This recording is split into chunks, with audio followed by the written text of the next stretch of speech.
हे सांगायला नक्की आवडेल की रसिकाताई आणि अपर्णाताई यांच्या गुरु आज इथे येणार आहेत.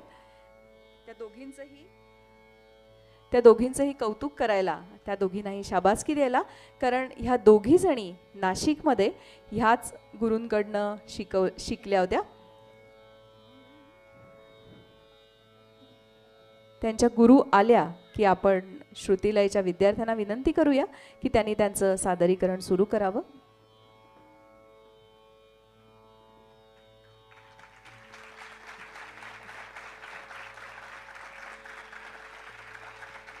अपर्णाताई आणि रसिकाताई यांच्या गुरु डॉक्टर विजया गौरी बोकील यांचं आपण जोरदार टाळ्यांनी स्वागत करूया. उभं राहून त्यांना मानवंदना देऊया. गुरुपौर्णिमेच्या उत्सवाच्या निमित्ताने प्रत्यक्ष गुरूंसमोर आपल्या विद्यार्थ्यांनी कला सादर करायची. मला वाटतं गुरूंसाठी ही सगळ्यात मोठी गुरुदक्षिणा असेल